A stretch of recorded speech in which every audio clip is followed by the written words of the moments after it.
Hello and a warm welcome to Money Mind. In an era of uncertainty, commodities and emerging markets are two areas that have remained at the top of investors' minds. We look at the ecosystem of the precious metals market in Singapore and whether we can be a trading hub for such commodities in the region. But first, Jonathan Pieris delves into the glittering world of precious metals. Gold. Wars have been fought over it, empires built over it, and to this day it's seen as a store of value and a safe haven in uncertain times. Gold rose in popularity after the global financial crisis, when investors lost faith in currencies and stocks. Now, some experts are still advocating stocking up on gold as a hedge for the next crisis. We all have this normalcy bias. We believe that everything is going to continue the way it is. But once we have what might be called a black swan event, it will be too late. And you might find out too late that, big chunk of your money is gone. Putting maybe 10% of your assets into physical gold is an insurance policy. Grigor Grigerson saw the potential for precious metals during the crisis and came to Singapore to set up his company, Singapore Bullion, in 2009. A one-stop shop for retail investors to purchase and store their silver or gold bullion, he says more and more investors in Asia are purchasing physical bullion to store close to home. With so much uncertainty in the West right now, some investors are genuinely concerned that policies relating to gold could change. In the United States, this happened in 1933. People were forced to pretty much turn in their gold for $25 per ounce. They had about 2 weeks of doing that. And afterwards, it became illegal to own gold. You could face a $10,000 fine or 10 years in prison. And $10,000 was a lot more money in 1933 than it is today. So a lot of our customers are worried that with there being so much debt in the Western world, there's a small chance that we will have a similar event happening. Singapore was historically the gold distribution centre for Southeast Asia and remained a hub for the region until 1994, when the introduction of the GST dampened gold imports. In recent times, the Singapore government has taken steps to regain this status as a hub for precious metals. In 2010, they established the Singapore Freeport, a secure storage facility with cutting-edge security.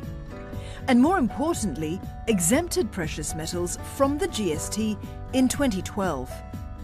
Market watchers say Singapore is primed to be the gold gateway to Southeast Asia.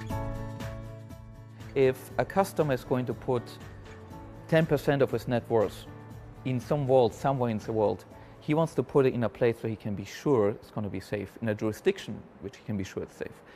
And Singapore ticks all the check marks in order to do that. Singapore is also well defended militarily, and it's a neutral country. So it's very much like the Switzerland of Asia. We are a middleman. We are a super connector. The 10 countries in ASEAN has different level of sophistication. Singapore being in the more mature market, whereas we also have middle range market like Thailand, like Malaysia, and we have frontier market like Myanmar. These markets need to connect to the world. Gold is sourced from 4 places: fresh from mines, sold by depositories or central banks, sold by private collectors, or recycled from pawn shops. This gold is sold either to bullion banks such as JP Morgan, HSBC, UBS and UOB here in Singapore, or to bullion merchants such as YLG. The bullion merchants sell the gold direct to jewelers, to consultants such as JRotbart, who specializes in high net worth clients, or to other third-party companies like Singapore Bullion, who deal with more mass market buyers. Investors can purchase gold or gold-related products directly from the bullion banks or through these third-party retailers. Throughout this process, The gold ecosystem is supported in Singapore by the presence of transportation companies and storage vaults that specialize in precious metals, and more recently, even a gold refinery.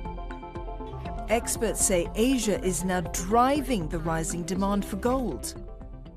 China and India, on the consumer side, they buy almost half of the global demand. Now add other Asian countries like Vietnam and Thailand and so on, you're getting to 2/3 of the demand. So Singapore is a big private wealth management center, regardless of metals. So you have private banks, you have wealth managers, the infrastructure is in place, and a lot of high net worth clients come here and manage their money from here.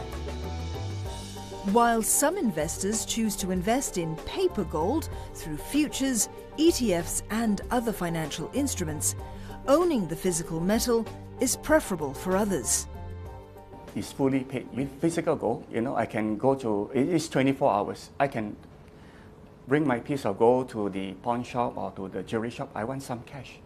Immediately it's fungible, it's converted to cash. However, like all investments, there are risks, and buyers should always make sure they buy their gold from reputable sources and take care to check the authenticity of the bullion. There are 4 identifying marks for each gold bar. One of them is the refinery name, and it has to be LBMA approved refinery, approved by the London market.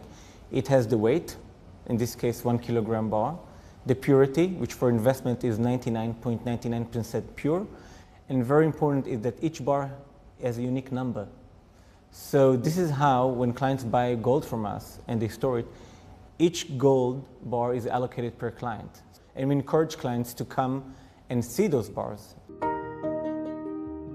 The Singapore Bullion Market Association, or SBMA, is tasked with growing the ecosystem in Singapore and wants to attract more players from every part of the supply chain.